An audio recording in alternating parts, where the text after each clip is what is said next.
Guru mana? Moderator. Ya. Budi ada, saya terpilih.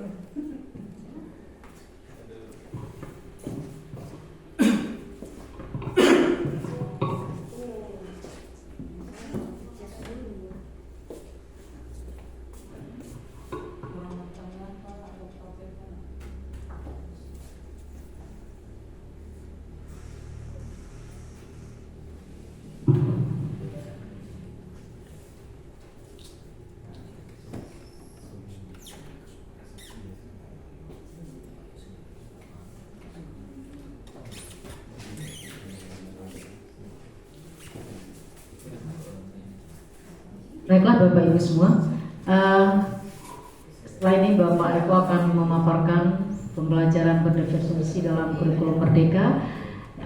Jadi kita akan tahu apa itu pembelajaran berdiferensiasi dan mengapa harus pembelajaran berdiferensiasi. Pemateri kali ini adalah Bapak Eko Rohmadianto. Beliau adalah guru, Pak Junidi kita tahu kan?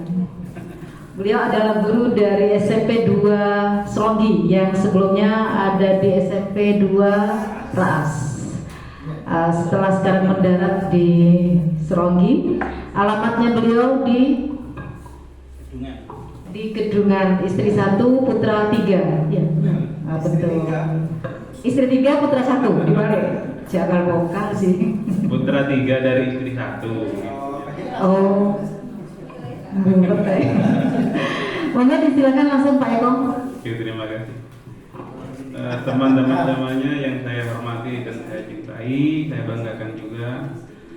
Selamat pagi, assalamualaikum warahmatullahi wabarakatuh. Waalaikumsalam. Salam sejahtera untuk kita semua. Namo Buddhaya, salam kebajikan, Rahayu. Itu kira-kira kalau dalam kurikulum Merdeka ketika kita ada acara apapun. Ya. Juga kadang ditambah selamat dan bahagia. Salam selamat dan bahagia. Karena itu bagian dari roh ya, dari kurikulum Merdeka, mengantarkan anak itu selamat dan bahagia dalam hidupnya. Sebelumnya sudah salam tadi ya, malah lupa. Sudah. Kita lanjut saja. Jadi disclaimer ya, tadi sama Bu Dian sudah sampaikan di grup juga bahwa hari ini saya mungkin tidak lama. Kalaupun lama ya tidak apa-apa, tapi niat awal seperti itu. Karena memang apa? Karena saya sudah yakin bahwa teman-teman itu sudah banyak belajar. Di sekolahnya mungkin seperti SMP Manding ini malah sudah pernah workshop. Di sekolah saya malah belum. Jadi mungkin malah sebenarnya teman-teman lebih tahu dari kami. Makanya kalau sudah tahu semuanya kan lebih cepat selesai gitu kira-kira. Termasuk untuk Pak Junaidi ini juga saya respect juga, salut juga, apresiasi tinggi-tingginya sudah mau dan sudi mengabdi ke pelosok Indonesia yang sangat terpencil di Kalimantan, NTT dan sebagainya. Salut dan bangga juga. Yang jelas tidak mudah untuk jadi seperti Pak Junaidi. Pasti sudah dites psikis, fisik dan sebagainya. Istilahnya sudah paripurna sebagai guru. Makanya nanti kami kalau setuju ya kami beri waktu ya untuk sedikit bercerita ya pengalamannya, mungkin ada hal yang menarik atau bisa jadi inspirasi bagi kita semua yang dalam tanda petik ya sudah dalam zona nyaman seperti itu kira-kira. Mungkin bisa ada cerita yang menarik. Nah, kita langsung aja ke materi biar langsung masuk ya. Mati apa hidup jadi layak? Ya. Teman-teman semuanya, Bapak Ibu, kebetulan materinya hari ini adalah pembelajaran berdiferensiasi. Sekali lagi saya bukan expert, bukan ahli. Cuma kebetulan ketika di Manding itu kok sepertinya nggak ada yang mau. Akhirnya ya udah saya tidak apa-apa. Bismillah, insya Allah ya saya coba ya. Setahu saya semampu saya. Pembelajaran berdiferensiasi ini adalah sebuah hal utama atau menjadi ruh dalam kurikulum Merdeka ketika dibandingkan dengan kurikulum sebelumnya, di mana dalam kurikulum Merdeka itu kan titik fokusnya pada murid ya, pada peserta didik, bukan pada proses pembelajaran apalagi pada gurunya. Makanya titik beratnya adalah pada individu siswa Kemudian kalau kita tarik pengertiannya seperti yang tampak di monitor ya, pembelajaran berdiferensiasi adalah pendekatan pembelajaran yang menyesuaikan metode, materi, dan penilaian dengan kebutuhan dan kemampuan individu siswa. Ya, itu dari situ sudah nampak ya bahwa titik beratnya atau fokusnya adalah kemampuan individu siswa, baik sebelum, selama, sampai dengan akhirnya ketika di asesmen. Ya. Memang kalau dilihat sepintas menjadi semacam tugas tambahan bagi kita, ya, semacam kita butuh upaya lebih bagaimana agar pembelajaran itu menjadi hidup, menjadi aktif, menjadi tidak pasif begitu, sehingga mereka asik belajar tanpa kita suruh, seperti itu kira-kira ya. Jangankan kita ya, mereka aja dunianya sudah beda. Mereka itu kalau dikasih materi nggak akan mau, nggak akan. Ya mungkin denger tapi kadang harus dipaksa, harus sedikit dengan nada keras gitu ya. Tapi beda kalau kita lepas beri kegiatan, beri tugas sesuai dengan hobinya, otomatis kita juga sebagai guru enak, nikmat, nggak perlu teriak-teriak, nggak perlu kapan selesainya gitu. Tiba-tiba malah waktunya kurang, itu kira-kira kelebihannya ya. Kalau menurut saya. Lanjut. Kemudian tujuan pertemuan kali ini adalah, maaf ini ya gambarnya belum sempat saya ganti. Template masih gambar orang tatoan. Jadi belum saya ganti karena baru saya buat tadi malam, belum sempat saya ganti. Tujuan hari ini adalah untuk menjelaskan konsep pembelajaran berdiferensiasi dan bagaimana itu dapat diterapkan dengan sukses atau dengan sesuai dengan tujuan dalam pembelajaran pada kurikulum Merdeka. Jadi itu tujuannya mudah-mudahan tercapai. Paling tidak paham. Kemudian lanjut ke alasan. Jadi mengapa kok digaungkan, mengapa kok sering diharuskan, diwajibkan, disuruh ikut pelatihan supaya terjadi pembelajaran berdiferensi, itu adalah ada dua hal.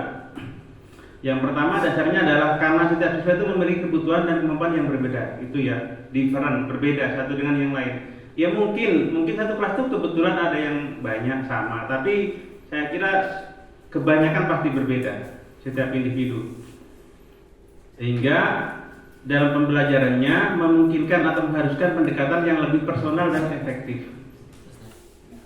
Jadi lebih kita harus lebih menjadi orang yang dekat ya, bahkan harus melebihi orang tua pada setiap peserta didik kita itu. Jadi kita tahu hobinya apa, terima kasih Pak, keinginannya apa, seperti itu. Kemudian hubungannya dengan kurikulum Merdeka adalah menekankan kebebasan belajar. Jadi seperti dia gaungkan ya, di kurikulum itu kan ada merdeka belajar. Kadang-kadang dianggap merdeka tidak belajar, padahal merdeka belajar. Artinya merdeka memilih cara belajar, bukan merdeka untuk tidak belajar sama sekali. Jadi seperti itu. Jadi kaitan antara berdiferensiasi dengan kurikulum Merdeka, di mana pembelajaran berdiferensiasi mendukung prinsip ini dengan memberikan pilihan dan fleksibilitas kepada siswa. Sekali lagi, kita sebagai guru kalau biasanya punya kekuasaan penuh, ya memang penuh sih sebenarnya, tapi dalam hal ini kita bisa punya pilihan, apakah mau seperti ini, mau seperti itu. Itu adalah tetap wewenang seorang guru atau pendidik di sekolah. Lanjut. Nah, ini prinsip, kalau tadi alasan atau latar belakang, sekarang prinsip. Apa saja yang harus ada atau terjadi ketika kita menerapkan sebuah pembelajaran yang berdiferensiasi. Yang pertama, harus ada fleksibilitas. Jadi tidak kaku, tidak rigid. Bisa jadi tahun ini sama tahun depan beda lagi karakternya, beda lagi modul ajarnya, beda lagi tekniknya. Kemudian guru harus fleksibel dalam merancang pengalaman pembelajaran yang sesuai dengan kebutuhan siswa. Nah ini dia, kita harus menciptakan pengalaman belajar yang tanpa disadari siswa itu adalah sebuah belajar. Jadi tidak terkesan didoktrin, kamu harus belajar A, harus belajar B, harus belajar C, tidak. Ya, seperti itu. Kemudian yang ketiga, harus ada penghargaan terhadap keragaman siswa. Jadi ada semacam keleluasaan. Jadi kalau prinsipnya Ki Hajar itu kan kita itu tidak bisa membentuk siswa, tapi kita hanya mewadahi tumbuh kembang siswa kita. Ya. Kita tidak bisa membuat padi itu jadi jagung atau tumbuh jagung, tidak. Tapi kita hanya memfasilitasi agar tumbuh dengan baik sesuai dengan padinya, dengan kodratnya itu tadi. Ya, tumbuh dengan baik, berbuah baik, bermanfaat dan seterusnya. Kemudian yang keempat, pentingnya mengakui perbedaan dalam gaya belajar, minat dan tingkat kemampuan. Jadi sudah ada 3 di sini ya, baik gayanya, minatnya atau hobinya maupun tingkat kemampuan awal atau sebelum atau prasyarat untuk mengikuti sebuah pembelajaran atau tujuan pembelajaran. Nah, nanti teman-teman boleh eksplor lagi ya, kalau saya mungkin tidak bisa jawab, diskusi juga dengan teman-teman. Ini ada teman saya juga, insya Allah sudah pernah ya workshop berinvestasi. Mungkin materinya beda, jadi sebagai pengayaan. Kemudian yang selanjutnya itu fokus pada hasil individu. Jadi bukan secara komunal atau kelompok ya, tapi bisa beda-beda. Si A itu dapat 50 misalnya, itu bisa lebih bagus daripada si B yang dapat 80, kira-kira seperti itu. Jadi fokusnya itu ke individu, bukan ke kita ratakan harus dapat, kalau 80 bagus, 70 cukup, seperti itu tidak. Tapi bisa beda-beda sesuai dengan keragaman peserta didik yang kita hadapi. Kemudian menekankan pentingnya mengukur keberhasilan siswa berdasarkan kemajuan individu mereka. Yang mungkin sudah dikenal dengan asesmen formatif, itu ya kira-kira. Jadi setiap belajar itu tidak langsung ke akhir atau ke sumatif, tapi kita lihat perkembangannya bagaimana, capaiannya seperti apa antara tahap demi tahap dalam pembelajaran. Kemudian komponen atau hal-hal yang perlu dipersiapkan atau menjadi bagian, yaitu yang pertama kurikulum.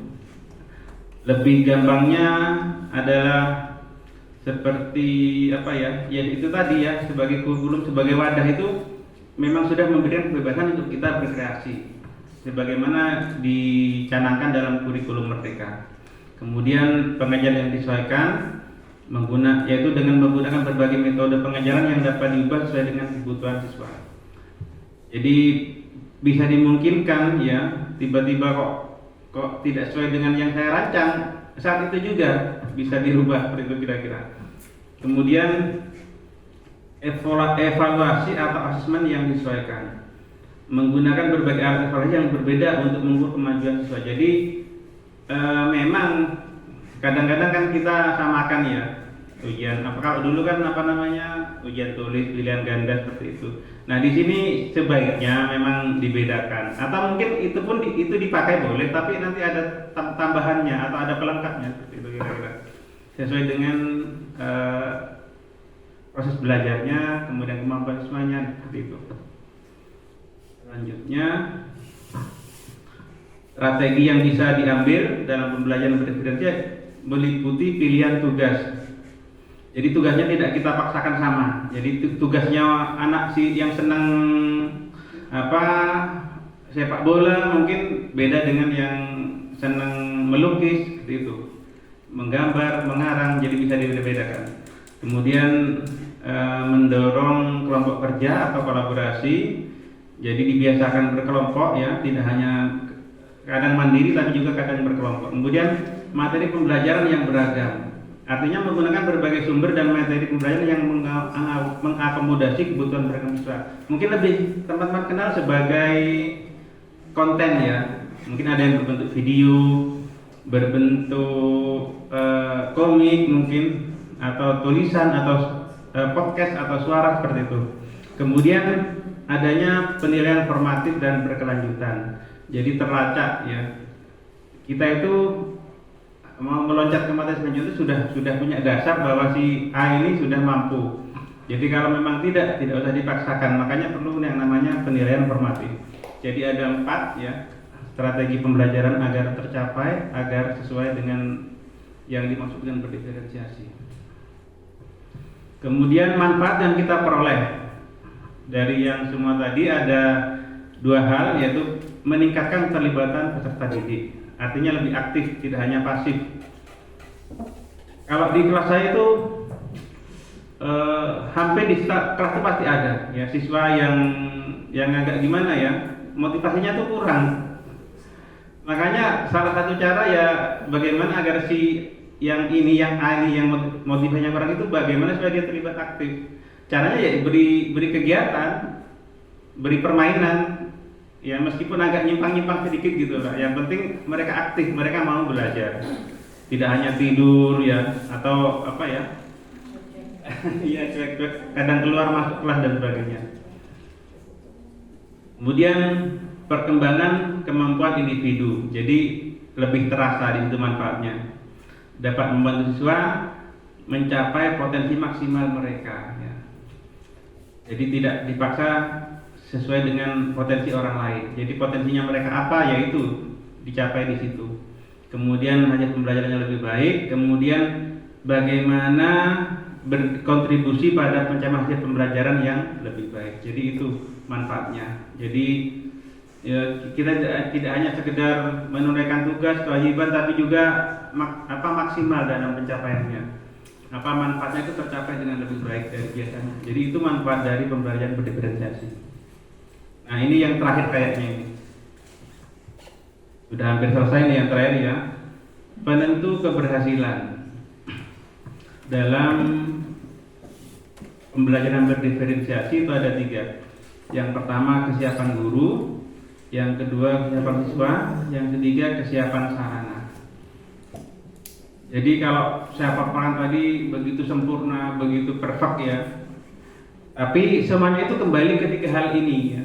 Kalau ini semua 3-nya oke, mungkin jalan. Tapi kalaupun hanya tersedia 2 atau 1, ya sudah sesuai kemampuan kita, sesuai dengan fasilitas yang ada misalnya. Seperti itu. Kalau yang sempurna kan mulai dari konten, dari proses sampai produk itu kan harus berdiferensiasi. Tapi kita juga kembali ke 3 ini. Kesiapan guru yang pertama. Guru harus punya kemampuan yang kreatif, punya usaha yang lebih ya. Bayangkan saja, hanya kita menyiapkan 1 konten, sekarang harus menyiapkan 2, 3 atau bahkan lebih sesuai dengan minat peserta didik. Belum lagi kalau pindah ke kelas lain yang belum tentu sama dengan yang kita siapkan di kelas ini A misalnya. Ya seperti itu. Kemudian kesiapan siswa. Yang dimaksud di sini adalah apa?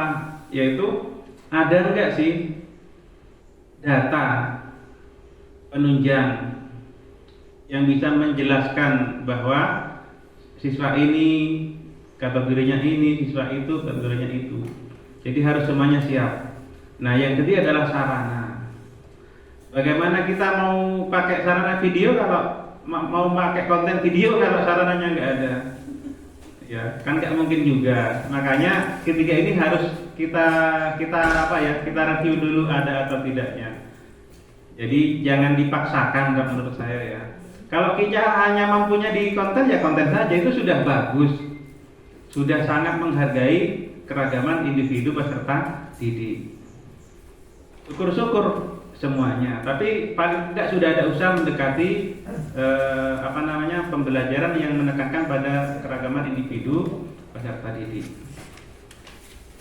Ya seperti itu ya kira-kira dari kami. Mungkin ini pembelajaran orang dewasa ya, jadi bukan hanya saya yang memberi, mungkin saya juga menerima dari teman-teman semua masukan, pendapat, saran dan sebagainya. Demikian Ibu Moderator, terima kasih.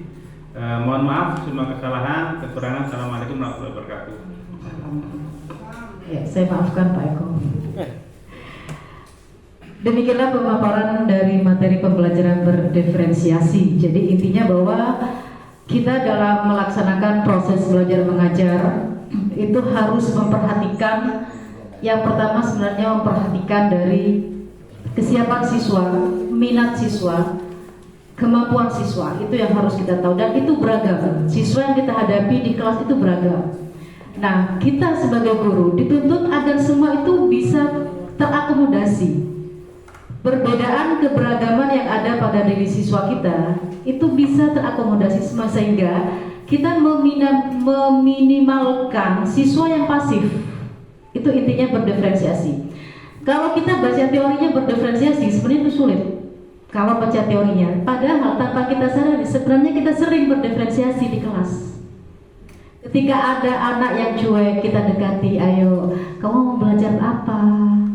Kamu tahu enggak? Dengan materi yang lebih rendah, misalnya dulu kita tanya ke mereka. Itu sebenarnya kita sudah berdiferensiasi. Jadi tidak, kalau belajar teorinya memang sepertinya tidak mampu, tapi ternyata kita itu tanpa kita sadari kita sudah berdiferensiasi. Nah, dalam kurikulum Merdeka, sebelum kita melaksanakan pembelajaran berdiferensiasi, kita wajib dulu melakukan asesmen diagnostik, baik itu kognitif maupun non kognitifnya.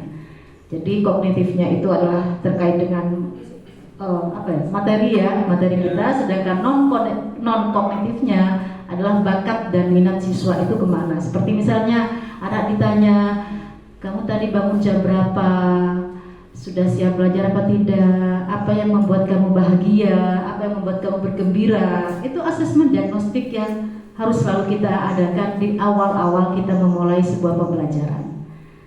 Nah, kemudian ya tadi bahwa dalam pembelajaran diferensiasi itu ada 3 hal ya, baik berdiferensiasi dalam kontennya, artinya materinya, kemudian juga prosesnya, bagaimana kita proses pembelajaran itu berbeda. Mungkin ada anak yang kinestetik, banyak bergerak, mungkin ada anak yang visual, misalnya melihat, atau yang audio. Nah, ini nanti kita juga harus memperlakukannya berbeda. Sebenarnya apa sulit? Kalau dipikir sepertinya sulit, tapi sebenarnya tidak. Nah, ini nanti terkait dengan produk, proses. Jadi misalnya anak itu audio ya, atau visual ya, membaca, melihat video. Dengan adanya video, itu sudah pada different pada proses. Kemudian asesmennya nanti bagaimana? Oh, anak disuruh buat lagi video, misalnya. Kemudian yang tidak suka dengan visual, dengan audio, misalnya ada lagi asesmennya berbentuk apa, berbeda. Nah, itu sebenarnya sudah berdiferensiasi. Jadi sebenarnya secara tidak kita sadari kita itu sudah melaksanakan, cuma terkadang belum kita tuangkan dalam modul ajar kita. Yang seharusnya itu dituangkan ya Pak Eko ya, harus dituangkan dalam modul ajar kita. Diferensiasi yang kita laksanakan itu sudah terencana dalam modul ajar. Walaupun kadang karena sesuatu hal itu karena tidak terlaksana karena suatu hal, tapi tidak apa-apa, sebab itu juga menjadi evaluasi dari modul ajar kita untuk kita revisi lagi pada pertemuan berikutnya. Di ini yang saya dapatkan juga Pak Eko, bahwa asesmen diagnostik itu sebenarnya bisa diambil dari asesmen sumatif pada materi sebelumnya. Itu juga bisa dijadikan sebagai dasar asesmen diagnostik untuk materi berikutnya. Jadi hasil asesmen sumatif ini perlu diingat bahwa asesmen sumatif itu berbeda dengan kurikulum 13. Kurikulum 13 itu asesmen sumatif itu kan di akhir. Sedangkan kalau sekarang tidak, asesmen sumatif itu adalah setiap selesai bab lah, bahasa sederhananya bab itu asesmen. Nah, hasilnya asesmen sumatif itu sebenarnya bisa menjadi asesmen diagnostik untuk materi berikutnya, untuk pertemuan berikutnya. Ya, mungkin itu tambahan sedikit materi tentang pembelajaran berdiferensi. Langsung saya buka tanya jawab supaya ya silakan Bapak Arianto.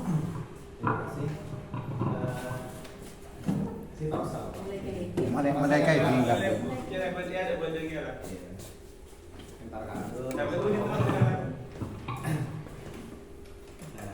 Ini real Pak Eko ya.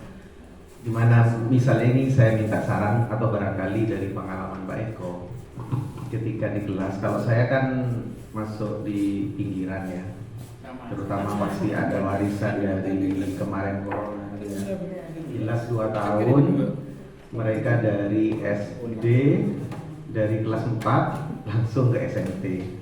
Jadi kita di kelas banyak menemukan anak yang salah satunya yang masuk, kalau menurut saya masuk kriteria ABK ya kan. Asal bapak. Iya, asal bapak keren.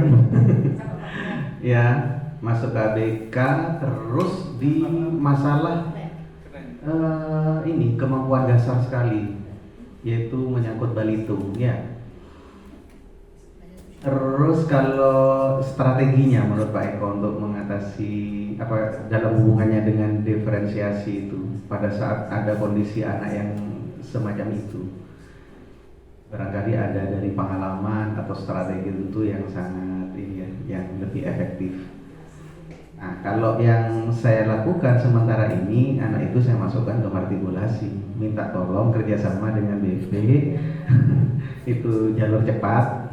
Nah, sehingga anak itu kemudian kan enggak gabung sama teman-temannya, padahal dalam teori inklusif katanya nggak boleh gitu. Ya, satu. Kedua ini Pak Eko, ini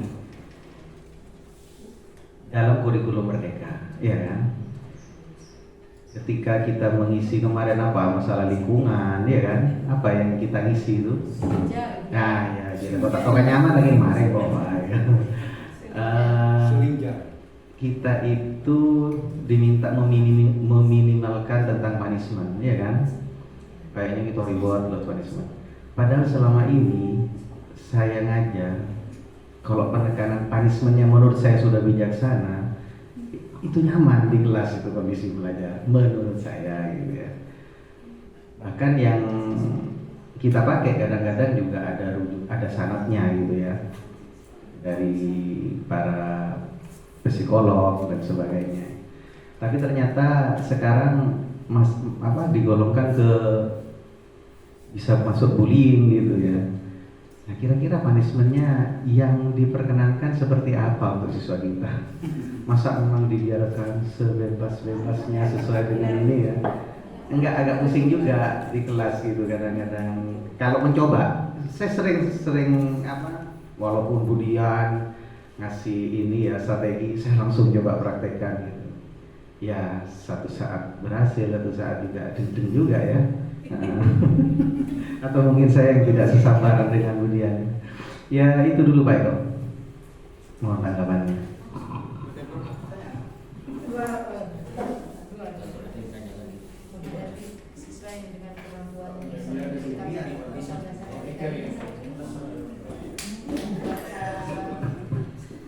Ya, jadi terima kasih Pak Ci Haryanto sharingnya. Saya juga sekedar sharing ya, nanti boleh teman-teman yang lain menambahi. Ya hampir sama kondisinya, kami juga di pinggiran. Bahkan tahun ajaran ini ada 2 peserta didik yang tidak bisa membaca di sekolah saya. Kalau tahun sebelumnya nggak ada Bu, kebetulan tahun ini ada 2. Ya sama, memang kebetulan ya BK itu tadi memang mempelajari membaca. Kemudian tentang keragaman yang lain, tentang rendahnya minat, rendahnya kemampuan akademik, kemudian juga kok tingkahnya aneh-aneh. Nah itu memang kita selain dengan usaha sendiri, bisa juga dengan bantuan teman, dengan BK mungkin lebih ahli. Yang jelas kita itu dituntut untuk tahu mengapa sih kok seperti itu. Jadi lebih personal itu ya ke peserta didik itu. Kita cari akar masalahnya. Misalnya senang ngajak loncakan di kelas itu kenapa gitu loh, dicari itu. Tuntutannya itu. Ya memang tugas tambahan bagi kita dalam rangka melaksanakan pembelajaran yang berdiferensi itu tadi. Jadi kemudian ya, oke. Nah sebelumnya mungkin nanti sebelum ke itu ya kaitannya dengan yang ke proses atau kalau konten kan mungkin kita anggap sama ya, cuma tinggal hobinya saja beda. Di prosesnya itu yang kita turunkan. Kalau yang sangat minim sekali itu ya cukup ke pengertian misalnya. Tidak usah menganalisis, tidak usah membuat, tidak usah ke keterampilan lah pokoknya. Misalnya seperti itu kalau saya. Ya sudah kita hargai. Memang itu tadi dia dapat 50 itu belum tentu lebih jelek daripada yang lain yang dapat 80 seperti itu kalau saya nih. Kalau seperti itu. Kemudian apa? Punishment ya, hukuman ya. Ya itu tadi kembali ke pertama tadi akhirnya. Dengan kita tahu latar belakangnya, harapannya kan tidak ada lagi punishment. Oh ternyata ini masalahnya. Sehingga tidak muncul lagi kita harus menghukum ini, membentak dan sebagainya. Harapannya. Jadi kadang-kadang memang kita itu lebih asik duduk sama mereka di belakang ngobrol berdua. Kamu kenapa sih kok begini? Jadi ketika ketika tugas gitu ya selesai ya kita pembukaan ya sudah kita keliling ke anak-anak itu. Kamu rumahnya di mana? Orang tuanya ada atau tidak? Sehari-hari tinggal bersama siapa? Itu insya Allah nanti adalah informasi itu. Saya seperti itu kalau saya. Mungkin teman yang lain atau Bu Fafa silahkan menambahi. Atau mungkin yang dari NTB. Ya, sama sekedar bercerita ini, sekedar sharing ya menghadapi pertanyaan dari Bapak Arianto Saleh tadi. Bagaimana menghadapi siswa yang minim TKD-nya ya, tingkat kemampuan dasarnya. Kalau di sekolah pinggiran sepertinya ini sesuatu yang wajar dihadapi. Di sekolah saya pun masih ada yang membacanya masih terbata-bata. Tadi, jadi ada asesmen diagnostik itu yang sangat membantu kita untuk memahami itu. Jadi sehingga ketika menghadapi ada seperti ini, maka tuntutan kita ya tidak bisa disamakan dengan yang sudah lancar atau bahkan kemampuan pemahaman awal tentang materi itu sudah bisa. Sehingga memang benar pengertian saja sudah cukup bagi mereka. Tetapi dengan asesmen diagnostik non kognitif ini juga sangat bermanfaat. Ini terjadi di sekolah saya. Sekarang sudah kelas 8 anaknya. Jadi kelas 7 kemarin ketika di sekolah saya pertama kali memperlakukan IKM ya. Ada anak yang motivasinya sangat rendah, membacanya juga angka dengan puluhan aja dia tidak bisa. Jadi numerasinya sangat rendah sekali. Ternyata dia punya kinestetik, gaya belajarnya kinestetik. Jadi banyak bergerak. Sehingga membutuhkan kesabaran. Mungkin kalau Pak Eko bisa sabar, kalau saya memang awal-awal kesabaran sering hilang. Cuma ngarep hidup, kenapa? Kembali lagi, bully tidak boleh. Kalau dulu mungkin sudah teraplikasi saya mungkin memarahinya, tapi masih ingat dalam kurikulum merdeka tidak boleh, sehingga menahan. Ternyata di P5 anak ini aktif, karena memang gaya belajarnya dia kinestetik, dia banyak bergerak, aktif dia. Kebetulan saya waktu itu P5 kewirausahaan memproduksi kuliner yang hasil dari pertanian di lingkungan sekolah sendiri. Dia malah bisa memimpin teman-temannya dalam satu kelompok sampai menghasilkan sebuah kue. Nah, ketika diurus ditanya-tanya, ternyata orang tuanya juga memproduksi kue jualan. Nah, inilah kurikulum merdeka. Jadi lingkungan keluarga itu juga mempengaruhi lingkungan daerahnya, dari mana asal daerah anak itu, dari mana keluarganya. Karena memang belajar dalam kurikulum merdeka kan sesuai dengan kebutuhan siswa katanya. Jadi ya siswanya yang butuh untuk itu, ya itulah yang harus kita arahkan. Sehingga anak ini di P5-nya bagus nilainya, deskripsinya bagus, mahir sudah. Kalau di intrakurikulernya benar-benar butuh kesabaran yang ekstra sekali. Jadi inilah fungsi dari asesmen diagnostik sebelum kita menerapkan pembelajaran yang berdiferensiasi tadi. Kemudian hukuman apa? Bingung memang. Aja, Pak. Apa masuk bullying atau tidak ya? Kan gini, anak-anak itu kan buat kesepakatan kan ya? Sepakatlah, nanti siapa yang melanggar itu sudah sepakatan siap. Nah, iya kan? Nah, saya itu membuat semacam kotak di sini. Anggaplah kotak penjara ya, di depan. Jadi kalau pas kerja itu dia main-main, aduh, saya melanggar, dia lari-lari ke sini. Dia mengambil perintah ya, kartu ya kan, menghafalkan Sumpah Pemuda. Sebelum dia belum hafal, nggak boleh keluar dari ruangan itu. Dia menghadap itu, menghafalkan itu. Nah, setelah saya sudah hafal, dia balik lagi. Lah, itu masuk bullying. Sepakati saja kalau saya mengatakan tidak. Bukan. Tidak, karena pertama itu dilakukannya dengan rasa senang. Ya, kesepakatan kelas sudah ya. Kemudian dilakukannya dengan rasa senang. Kemudian tidak ada unsur merendahkan. Tujuannya hukumannya juga bagus.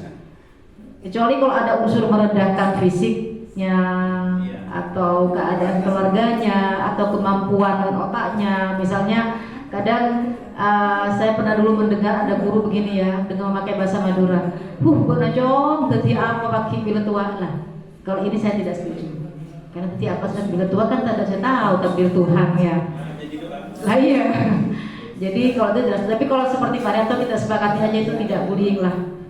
Nah kalau tidak dihukum nanti anaknya jadi apa? Ya mungkin ada pertanyaan lagi yang berikutnya, Bapak Ibu. Coba dulu Bu. Ya silakan Pak Halil dulu. Terima kasih. Ini berkenaan dengan pembelajaran berdiferensiasi yang telah barusan dipaparkan oleh Pak Eko itu. Yang berdiferensiasi itu menurut saya ya, secara pribadi itu kan dalam 3 hal.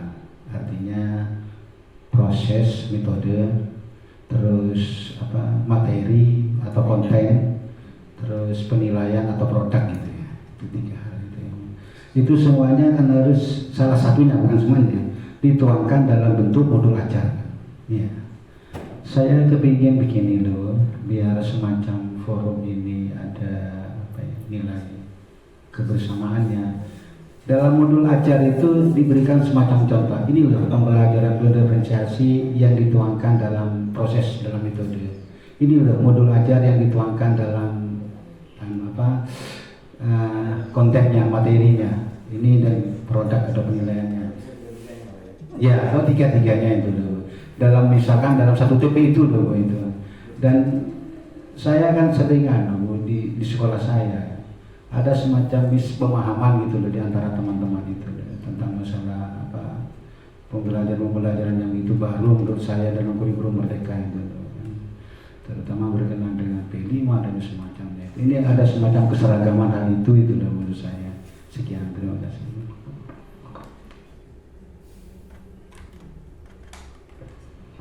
Terus, ya langsung saja saya coba tanggapi sebelum ke teman-teman yang lain.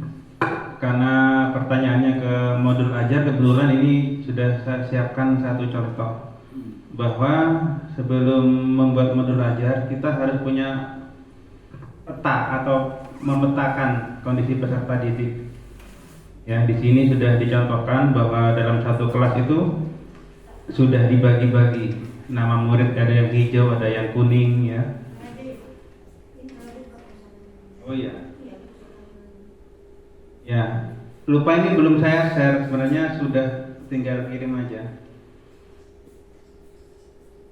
Tidak apa-apa, nanti saya share ulang ya ke grup. Ya cuma contoh.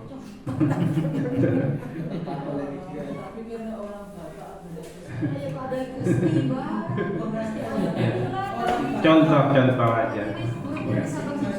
Nemu, berarti ada nemu ya tahu. Ya. Di sini bahkan bukan hanya yang 3 tadi itu Pak Khalil, bahkan dari kesiapannya pun sudah dibedakan. Kalau yang siap banget itu kontennya beda dan prosesnya juga beda. Ya, seperti itu. Ini dari kesiapan murid yang dibagi pada apa tadi? Ya. Nah, dibagi konten dan filenya yang berbeda dari kesiapannya. Kalau nggak pakai emas memang nggak sulit ini.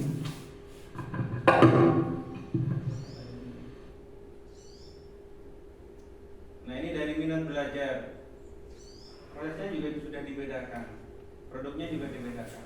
Jadi produk atau hasil sebuah proyek itu berbeda-beda sesuai dengan minatnya. Ini ke Pak Eko. Asisten. Nah ini selain itu juga ke ada yang tadi visual, auditori, kinestetik, yang sudah loncat-loncat tadi juga gerak keluar ke dalam itu juga sudah dipetakan, juga dibedakan nanti dalam hal prosesnya. Nah setelah itu baru dituangkan ke dalam modul ya, bagian atasnya kan sama ya, pendahuluan itu sama, hampir sama.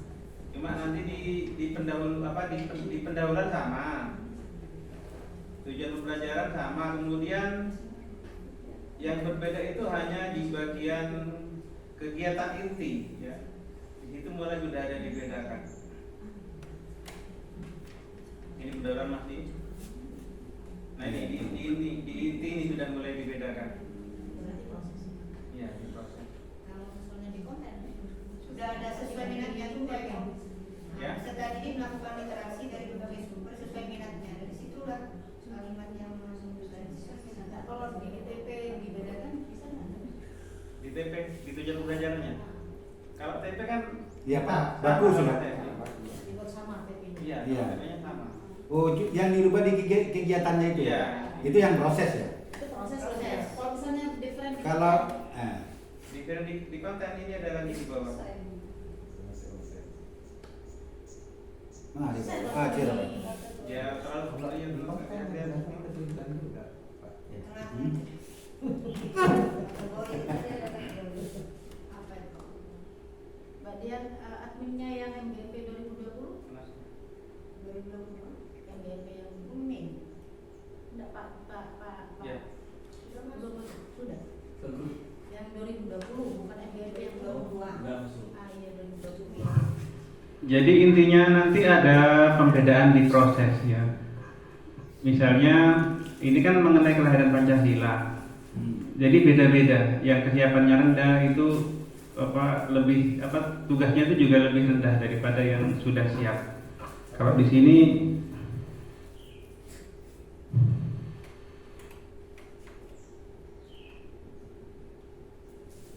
nah ini ada yang kategori 1 yang sudah mahir atau cepat, yang kedua itu yang agak lambat, yang 3 itu yang rendah ya. Jadi kalau yang pertama diminta menganalisis konsep, kalau yang kedua itu menganalisis kronologis, sedangkan yang rendah itu hanya pembelajaran eksplisit atau pengetahuan sederhana dari proses kelahiran Pancasila. Itu di prosesnya. Jadi sudah beda ketika ini kan basisnya kan kayak proyek discovery learning, jadi mencari sesuatu. Di situ sudah dibedakan. Jadi sudah secara berkelompok itu sudah berbeda-beda, tugasnya berbeda sudah. Yang mahir itu beda, yang setengah mahir beda, dan yang rendah itu beda. Jadi seperti itu kira-kira. Jadi setelah ada pengelompokan pemetaan peserta didik dalam satu kelas, baru nanti dituangkan dalam modul ajar di bawahnya. Intinya itu berbeda-beda kegiatannya. Nah, cuma yaitu tadi, padahal di kelas lain belum tentu sama. Ya, tapi paling tidak, makanya saya bilang kan, kalau tidak bisa sempurna semuanya ya kontennya beda sudah alhamdulillah. Itu ya. Paling tidak mereka tuh sudah sesuai dengan minatnya, sudah kemampuannya. Kemudian juga mengedepankan belajar dari pengalaman, artinya bukan seperti kita berikan materi, tetapi mereka itu belajar dengan kegiatan, dengan sesuatu bentuk usaha, tapi tidak sengaja belajar gitu loh. Anak-anak sekarang kan dekat dengan gadget ya, dengan HP. Makanya saya kadang kalau ada sekolah, maaf ya, itu di sekolah sendiri juga melarang membawa HP ke sekolah. Itu seperti lepas tangan sebenarnya. Di sekolah tidak boleh, di rumah lebih hebat lagi daripada di sekolah. Jadi sekarang itu nggak tahu. Padahal kemarin itu saya nyoba satu kelas itu ya, saya suruh bawa. Dari saya lihat aplikasinya sudah tahu, oh ini anak ini hobinya apa. Saya sudah tahu dari menu-menu yang ada di aplikasinya. Saya dulu sebelahnya, pada ChatGPT lebih canggih dari gurunya malah juga.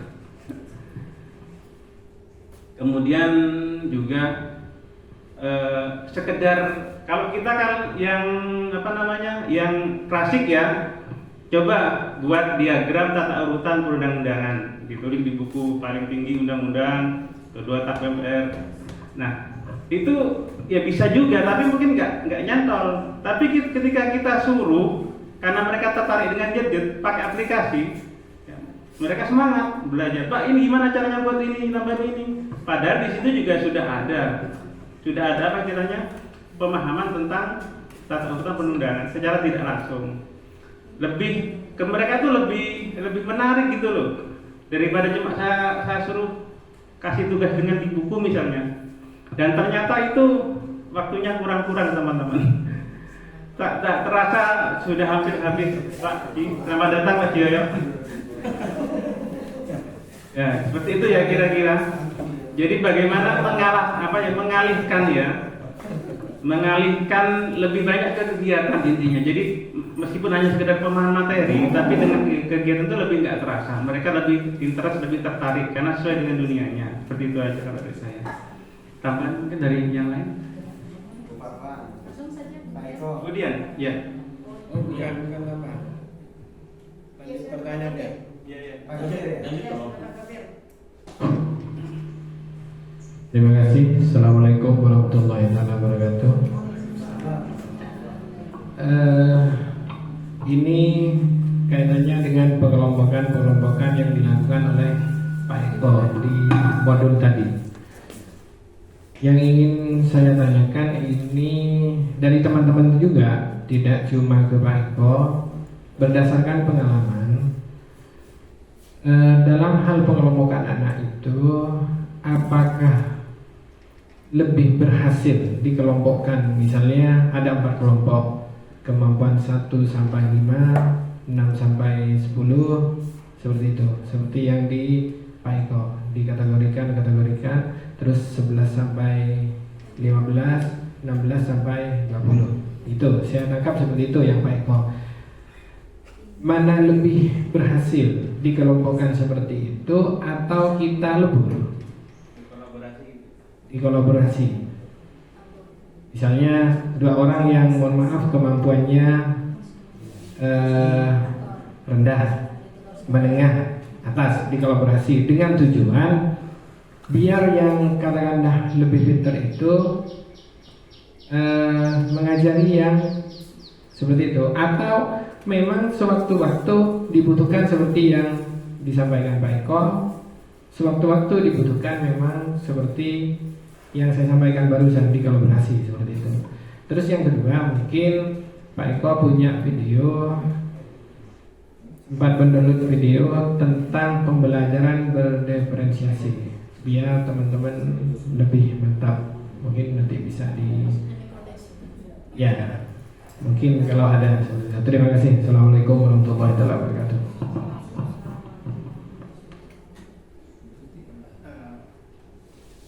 Langsung ya. Jadi ini karena diminta pengalaman, jadi nanti boleh yang lain juga berbagi pengalaman. Kalau dari saya, dari yang pertanyaan pertama tadi, kita lihat prosesnya atau tujuannya. Kalau pengelompokannya berdasarkan kesiapan awal, ya sebaiknya memang sesuai dengan kemampuannya. Ya. Tapi kalau nanti sudah diproses selain itu, bisa saja berkolaborasi. Jadi sudah tidak lagi memandang pengelompokan sesuai dengan kemampuan. Saya kira lebih efektif nanti seperti itu. Kalau di prosesnya kalau kita lihat dari kemampuannya, ya lebih baik memang beda-beda. Itu kan sesuai dengan kondisional di lapangan lah, misalnya seperti itu ya. Jadi kalau memang nanti tujuannya sudah beda, bisa saja. Ketika misalnya produk kan sudah nggak mungkin beda lagi ya, meskipun sama-sama suka suka hobi sepak bola misalnya, kan sudah tidak harus lagi ada pembedaan. Dia pintar sepak bolanya, dia setengah pintar sepak bolanya. Yang penting sama-sama suka sepak bola itu. Jadi tergantung konteksnya atau situasi. Kalau saya seperti itu, mungkin tambahan yang lain boleh. Yang dua sudah tadi jawabannya apa? Video. Oh iya. Video ada, tapi saya waktu itu ya hanya berdiferensiasi di kontennya. Tidak semua, tidak tiga-tiganya seperti itu ya. Waktu itu saya kan hanya bukan disuruh ya. Ya memang setiap guru waktu itu di sekolah saya itu suruh buat video. Kebetulan saya buat video tentang itu. Saya akhirnya mikir, nah kalau memang nggak bisa semua ya paling tidak satu lah yang diferensiasi seperti itu. Cuma di konten, bukan di keseluruhan yang saya buat tadi itu tadi. Baik, saya menambahkan sedikit saja untuk pertanyaan Pak Gafir. Pemetaan seperti yang dibuat oleh Pak Eko tadi itu kan semacam kayak kewajiban gitu loh Pak, kita tahu kondisi siswa. Jadi jangan sampai kita menganggap bahwa siswa kita di kelas itu sama, sehingga kita mengajarnya klasik, apalagi sangat klasik, ditinggal suruh nyatat, dikasih PPT suruh nyatat. Nah ini kan kita menganggap itu semua sama. Jadi intinya bahwa pemetaan itu adalah referensi kita. Ini loh kondisi real anak kita di kelas. Apakah nanti dalam pelaksanaan prosesnya kita mau mereka berkolaborasi dengan tutor sebaya misalnya, tergantung dari rencana kita, dari perencanaan kita yang kita tuangkan dalam modul ajar. Jadi sewaktu-waktu memang ya harus seperti itu, kita melaksanakan tutor sebaya. Jadi siswa yang kemampuannya sudah di atas bisa memberikan atau membantu pada siswa yang memiliki kemampuan di bawah. Itu adalah kan dalam prosesnya nanti Pak. Tapi kalau itu referensi kita wajib kita punya. Nah itu kan hasil dari asesmen diagnostik lagi. Jadi kita dari mana itu ya? Dari asesmen diagnostik yang harus kita laksanakan, baik itu kognitif maupun non kognitifnya. Tapi kalau non kognitif biasanya kalau di sekolah saya itu bekerja sama dengan BK. Bagaimana teman-teman setuju tidak kalau Pak Eko wajib share tadi modul ajar dan hasil? Ya setuju ya? Iya, Setuju. Segera di share. Atau mungkin ada yang teman punya video? Ya, langsung punya Pak, ya yang punya yang share. Langsung videonya Pak Eko yang di share. Setuju ya? Nah.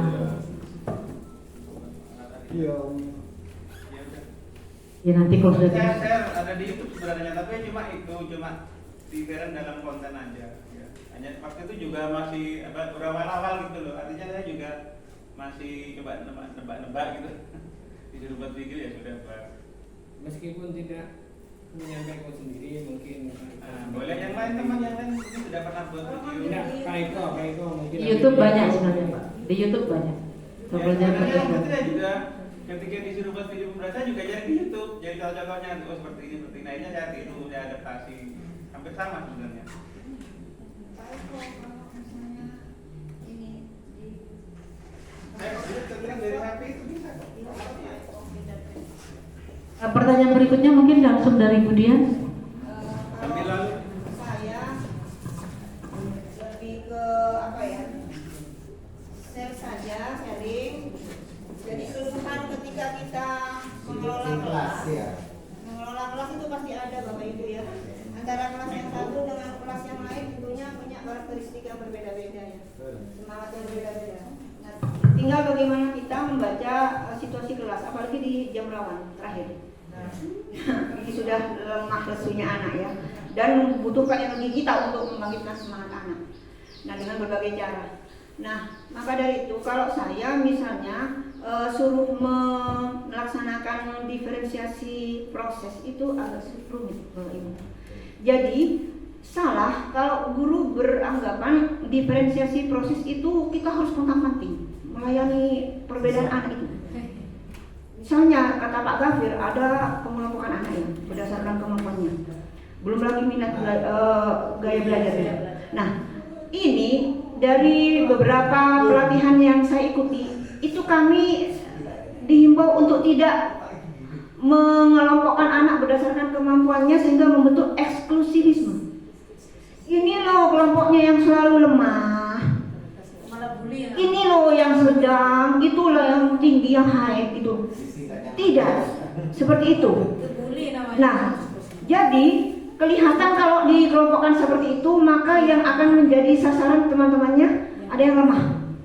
Bagaimana cara menyiasati supaya kesannya kita itu tidak sedang menempatkan yang lemah itu secara khusus, walaupun perhatian kita pada yang lemah itu. Nah, jadi tetap kolaborasi Pak, tetap kolaborasi.